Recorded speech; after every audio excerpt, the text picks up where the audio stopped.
Good morning. Welcome to the Search Committee public interview of the candidates for Chief of Police for the City of Pensacola. I'm Gary Peterson. I'll be the moderator. The Search Committee is present and consists of City Administrator Keith Wilkins, Fire Chief Jenny Craner,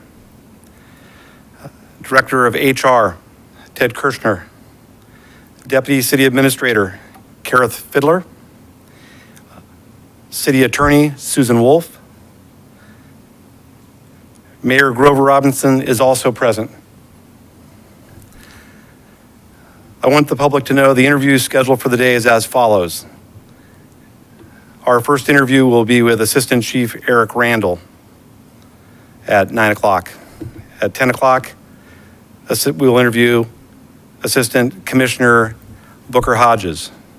And then at 11 o'clock, the committee will interview Chief John Ortolano. After each interview, Mayor Robinson will meet privately with the candidates. At noon, the search committee will convene back in this room for a discussion with the mayor. At this time, I'm going to invite our first candidate, Assistant Chief Eric Randall from Newport News PD in Virginia. Eric.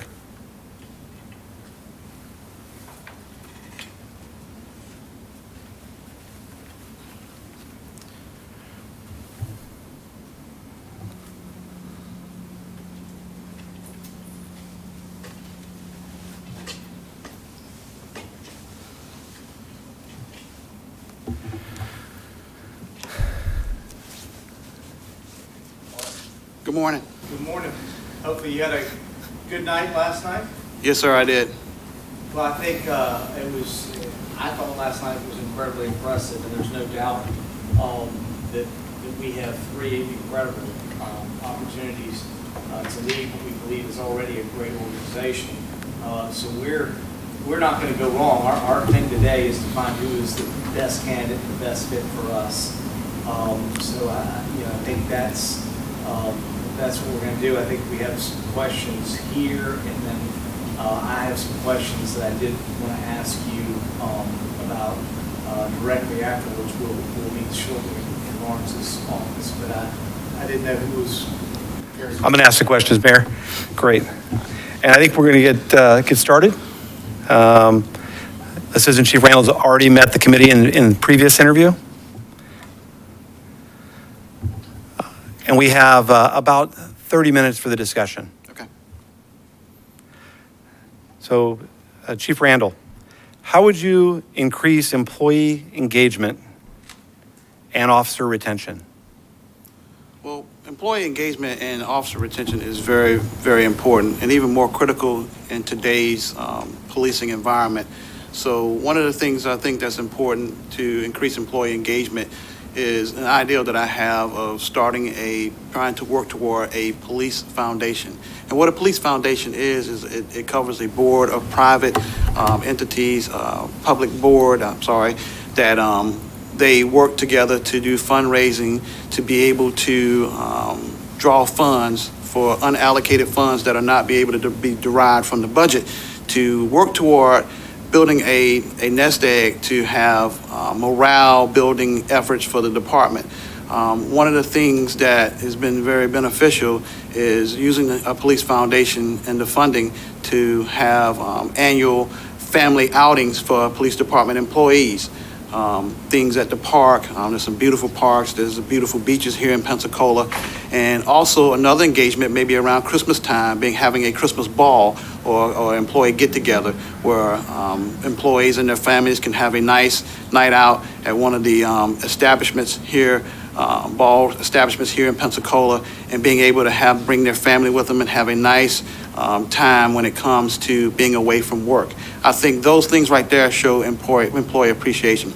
Taking a look at the awards and recognition program, looking at how do we recognize our employees, because any type of recognition for the great work that the employees of the police department are doing is critical. Sometimes, as leadership, we get so busy we forget to recognize the small things that the employees do every day. But there's those small things that go a long way. You know, the attaboy, the handshake, the acknowledgement of the great job that they're doing today, the acknowledgement of the great job that they continue to come to work every day and deal with the things that we deal with in public safety. So it's simple things like that that increase employee engagement.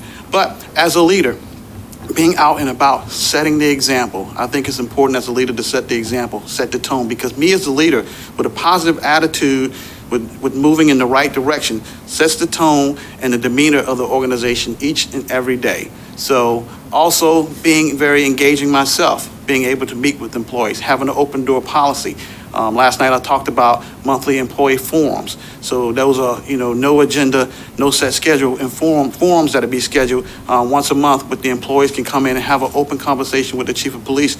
Also enacting a supervisory and a non-supervisory advisory board, having a supervisory board that I meet with monthly, where it's all supervisors, sworn, and professional staff supervisors that have an audience with the chief once a month to talk about things and issues and concerns and develop great ideas that they think how to move the police department forward. Same thing with the officers and line employees as well, civilians as well, on that aspect as well, because there are some unique issues and concerns that the line level employees and civilians may have in the agency. So being able to have that audience with the police chief will be an outstanding opportunity to increase engagement. But I think it's critically and vitally important to recognize the great work that our employees do each and every day, because they make a great sacrifice for this community. Thank you. Okay, the next question is as follows. Let me preface it. We all have biases. How do you confront and work around yours? I think the most important thing is understanding that we all have these biases, and not letting these biases take control of the decision making that we have. Sometimes most of my biases is that I recognize regularly is dealing with sports. I like football better than I like baseball. When I was a kid, I used to be a race car fan. But I think it's important for each and every one of us to recognize that there are those implicit biases. Each and every person has a different type of implicit bias, but being able to recognize and understand that it's there, and being able to understand and not let it affect your ability to work in conjunction with other employees. There's all kind of training that goes on when it talks about implicit bias. I know Dr. Alexander has been working very, very hard when it comes to with the police department and on the national level as well, working with implicit bias, understanding implicit bias. But I think one of the things that I like to do, the initial training is great, but we have to have the follow-up and the continued engagement to be able to understand that just because one training session you don't cure implicit bias, you don't understand how to deal with it. It has to be ongoing and a regular ingrained culture of the agency. So that's how we deal with implicit bias. We all have them, but it's important how we are able to navigate them each and every day and not have it affect our everyday working environment. And it's more and more importantly when you're in leadership, because like I said, the last question, you set the tone. I set the tone as the chief. People in the agency and even more importantly, people in the community are always watching the leadership of an agency, especially a police chief, and see how he or her is going to react, and is there any implicit bias that's going to affect the way they operate or any of their decision making. So that's critically important to be able to understand that and harness that knowledge. Thank you. Let's turn to a hypothetical, okay? Assuming you've been selected as the police chief for Pensacola, and 1 year has passed. Tell us what you've accomplished in terms of community relationships and relationships in the police department. And more importantly, how did you get there? Well, in 1 year, I would have successfully taken a tour, my famous walking tour of the city as much as I can. And I think far as building relationships with the community, have already had multiple meetings and developed, meaningful and hand-in-hand relationships with all the civic organizations, NAACP, the faith-based community, all kind of other entities, the business community, which is critically important as well because, they're the economic engine a lot of the employment and how the economy works here in Northwest Florida. But also being able to engage with the employees, talk about the meetings that I've had with the employees, working with the employees. I like to spend a lot of time listening, having my listening tours, not only with the community, but with the employees, spending a lot of time out riding with the patrol officers, working with the telecommunicators down in dispatch, talking and having very good conversations with the senior administrative and professional staff of the department, working and building relationships with other entities within the city, building those meaningful relationships with the fire department because police department and fire department work hand in hand and respond to some of the same calls, and we have to have that great relationship between the chiefs, working with the sheriff department, working with the city council, building a great relationship with city council. So walking through some of the details, providing regular briefings about crime and things of the nature and activities going on with the police department as well.